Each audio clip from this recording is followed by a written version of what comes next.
my name. They used to call me Money Man, Danzy Fonzo, Danzy Boy. Yo, what's going on, man? It's the Lions Den podcast again. I am your host, Lion Danzy, and I am back again with Taylor Owens. Man, listen, if you didn't check out the first part of her story, I suggest you're going to do that now. You can catch it on YouTube at Lion Danzy Ministries under the Lions Den podcast. All the episodes are up there, man. She's talking about some really good stuff.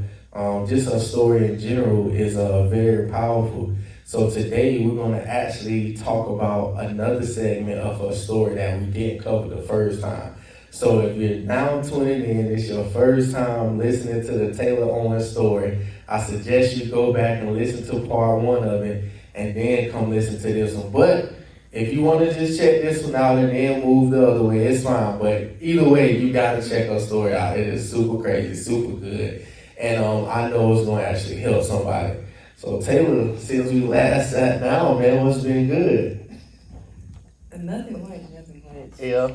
I'm nervous, y'all. You're nervous? Talking about this one. Okay. Yeah, this one is going to be different, but I think it's going to be super good because this is something that I feel more people can relate to it. Like your last story with your accident and how you overcame something.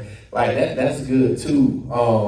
But I know this situation is something that if you are alive from the ages of 10 to 30, you done experience some type of desire dealing with your sexuality. You done experience some type of desire of wanting to have fun and explore things that's based off of a world standard. Right. So I think it's going to be good because I know for a fact, and you know too, there's people right now doing or stuck in things that you already been pulled out of. Right. So I know your story is going to be a reflection to somebody's situation right now. And I pray and I believe that once they hear this, they will be like, man, I got a way out. Right. You know, so I'm excited to get into it. Today's part we're gonna be talking about, I think I'm gonna name this Kappa Love. Kappa Love. So man, just I guess explain to the people why I'm calling it Kappa Love and then go ahead and get into your story. Yeah, so I'm gonna do a brief definition of Kappa Love. Many of you that are in college or that have been to college, the fraternities, the sororities, that you're surrounded by in college, at parties, at college parties, even not even at college parties, just at college in general, they're everywhere. Specifically, Kappas. And while I was in college, I was surrounded by not only Kappas, but the Q Dogs, all of them. But my desire was a Kappa, and at first I really didn't know why.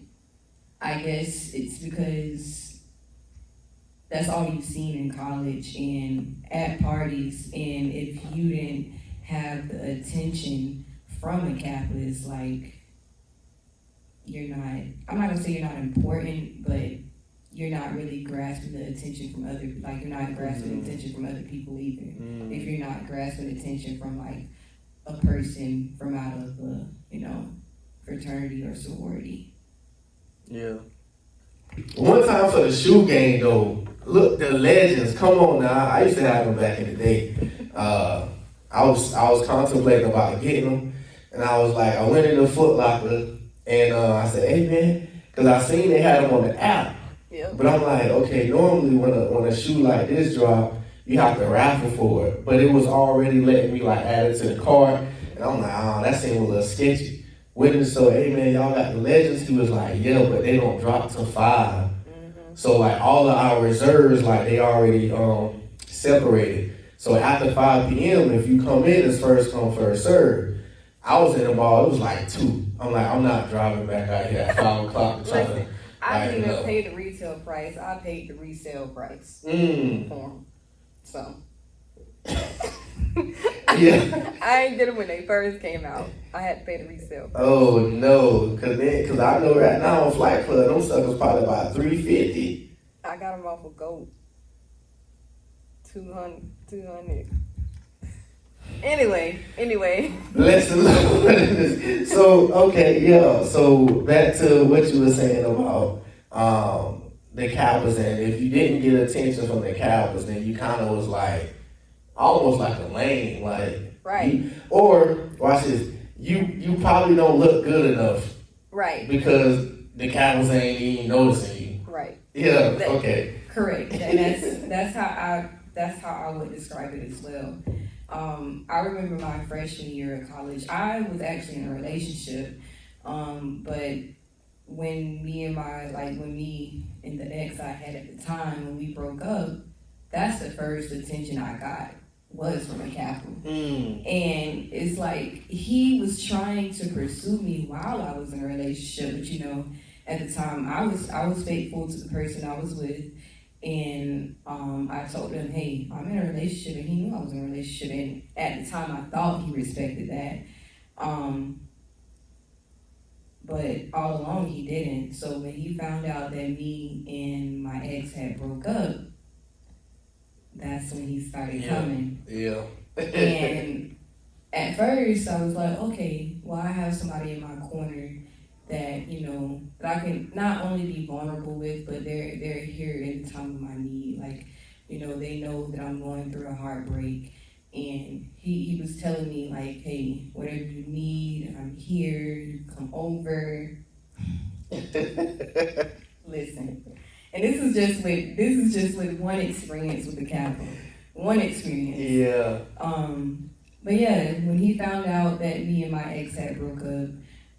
He messaged me saying you deserve better, this and that, everything a girl want to hear after a breakup. For sure.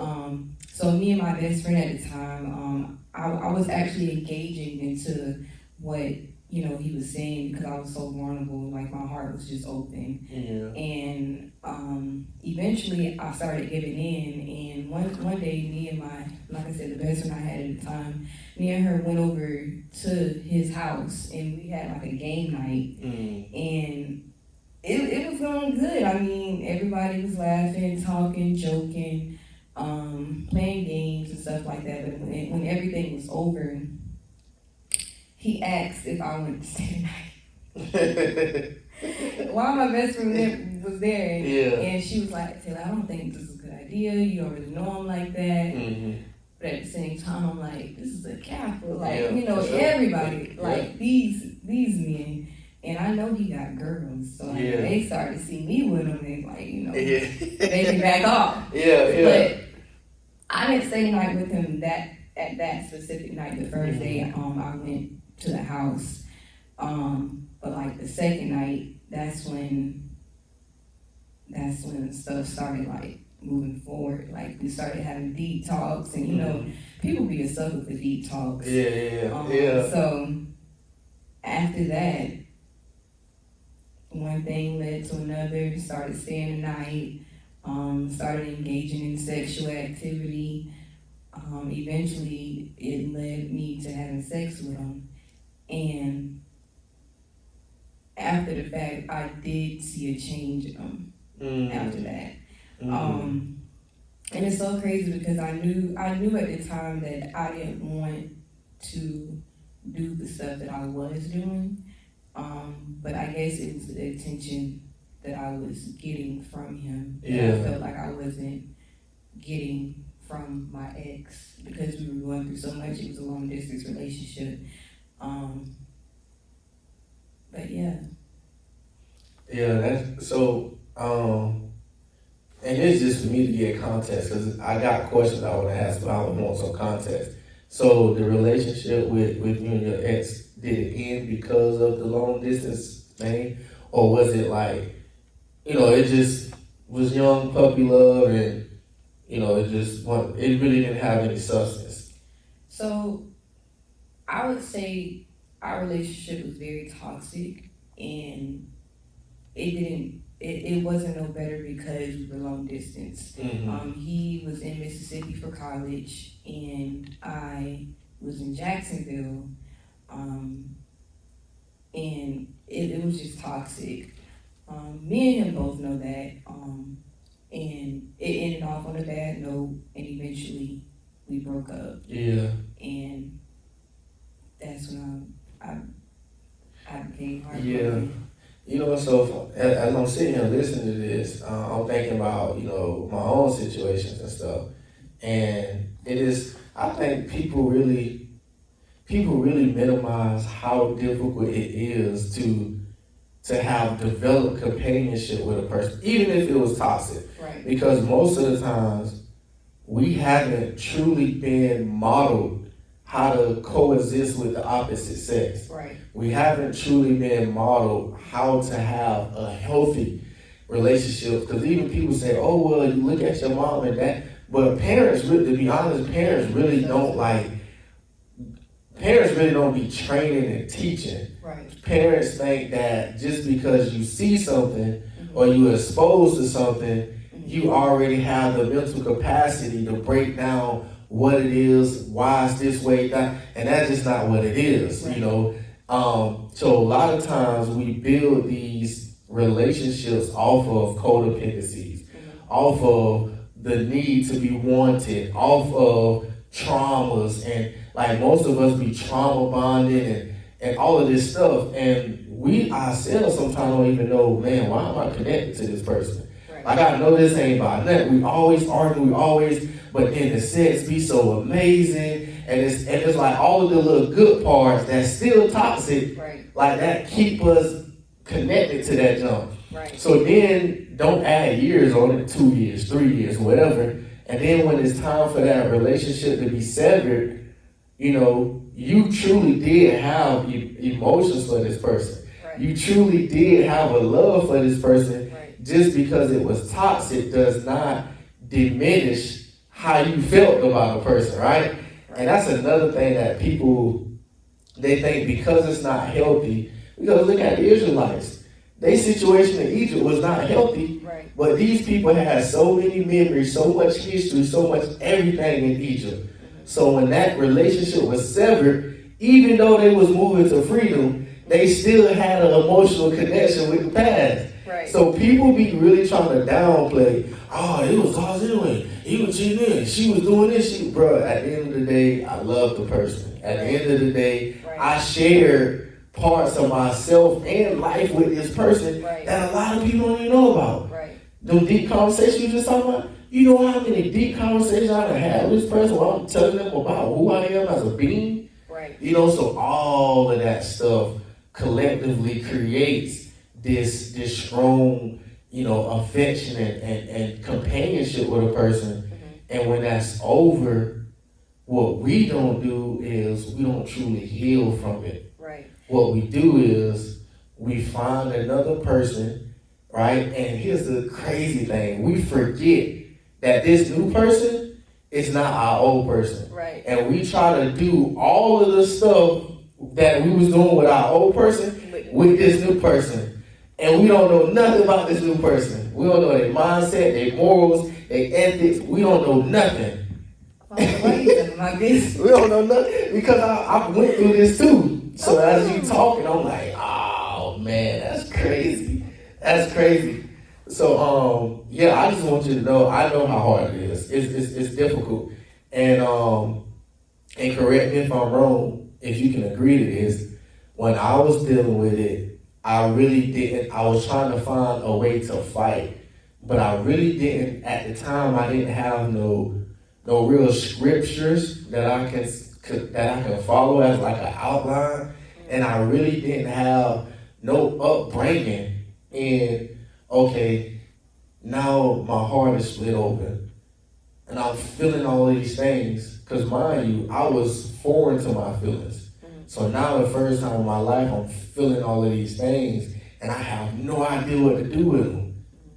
You know, like my heart feel like it's in my feet, and I'm like, what is this feeling? And I'm asking women, I'm like, this how y'all feel all the time? Like, what is this? This, you know, I'm missing work, going to work, crying, leaving work early, going home, just laying down in the bed crying. I'm like, bro, what is this? Right. This is a lot. you know, and I didn't know what to do. I didn't know what to do with it. So if you was ever in that position, what were some things that while that heartbreak was going on outside of connecting with this guy, what were some things that you was dealing with internally that you was trying to fight and like trying to get out of or heal?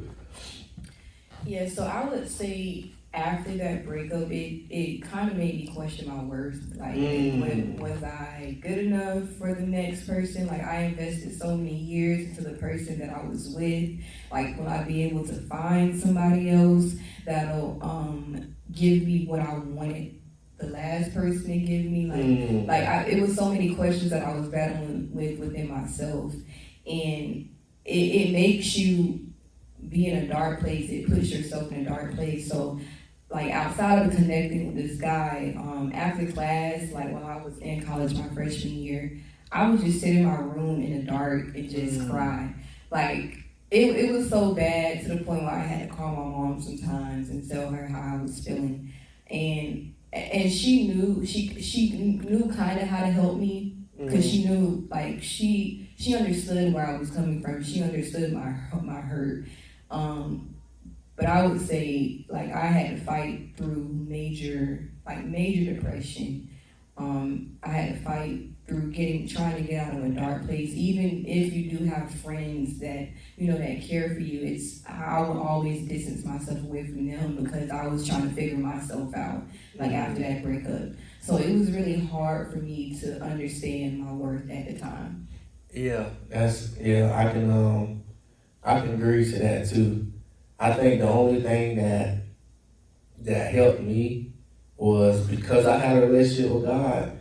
The only thing that I could do was verbally say the things opposite of what was in my head. So I was telling myself, like, I am a good man. I will be a good husband. I will find a wife. I will, cause in my head I felt like, man, you never succeed at relationships. Like, this is your life, bro. Like, this is going to be, every woman you get with is going to always end up to be nothing. Because this is just, this is how I felt about myself. And it almost was like a stamp. Like it's this engraving on me that it don't matter what, it don't matter how better my communication is. It doesn't matter how more emotionally intelligent I become. It didn't matter how many relational books I read, it didn't matter. It seemed like it always come back to crap like this. Right.